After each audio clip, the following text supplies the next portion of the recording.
biggest army must be closed from the mountains of the Caucasus to the summers of Poland and even their own winter. It was no small feat, especially at 15 million men, but those men must be clothed. There was no standard uniform, even up to today's standards with the UN, and especially with tradition and nationhood as popular as it was. And in the Tsar's army, uniform regiments were minor, but they were different. They were all unique and different in their own individual way. In the army alone, there was at least 1,000 regimental uniforms, from place of origin to rank to even the branch of service. The general and most common soldier to see was the frontovik. The frontline infantry wore a simple uniform starting in 1905 due to the reform period after the Russo-Japanese War. Let's start from the head with the foroska, a hat with a visor made out of khaki-colored wool, linen or cotton. They were stiffened with wire or cardboard, and the visor was either green or black. The officers had an improved version which was lined with silk and leather and had a chinch. In the winter and the cold months they wore the papaka, a tall grey or brownish fleece cap with an iconic down flap that covered your ears and some parts of your neck. It was modified and used again in World War II, that's how popular it was. And if it got Russian winter cold, they wore the 1895 bushlight cap, which was again in the early Red Army, which was nicknamed Elf Ears by yours truly. Other headgear like helmets saw very limited use. They were reserved for shock troop battalions and death battalions.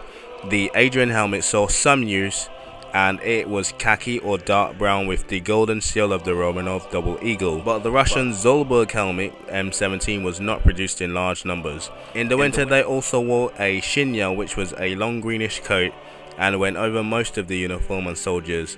They were either single or double breasted, and of course the officers had a tailor version with chest flaps, and they were made with fur. Now from the head to the upper body. The blouse was worn by the Imperial Army starting in 1905 with the Gimmastroika, which was the most common and natural colour, which was light green.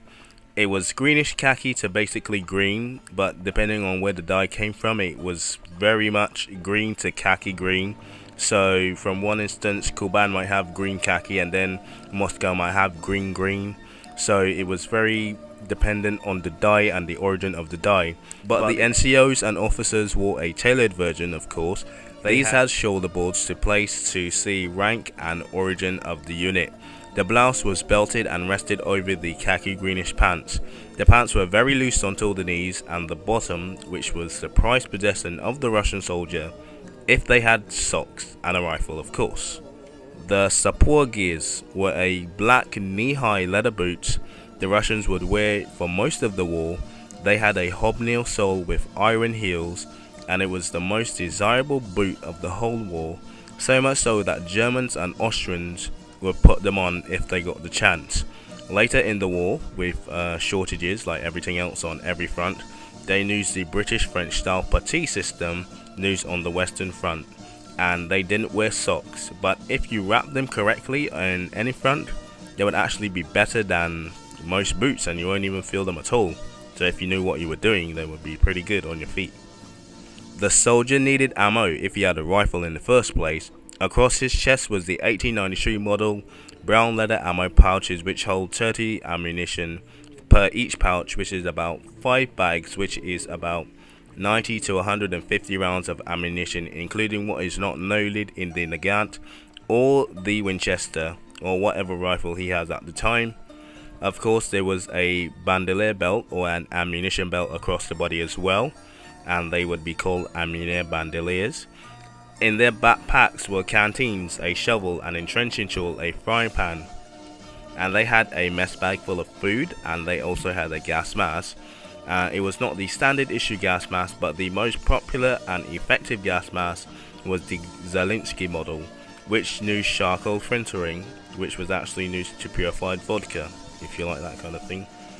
There were no pockets for the bayonet lugs, and there were no bayonet lugs at all, because the Russians saw the Mosin as a sword before a rifle. And I will save the Navy uniforms and probably the Air Force for maybe the last.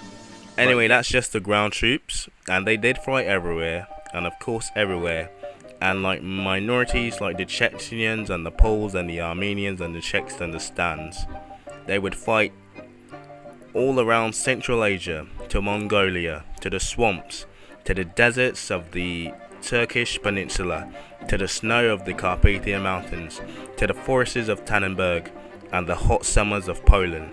But they did fight, and they did put up a fight wherever they went.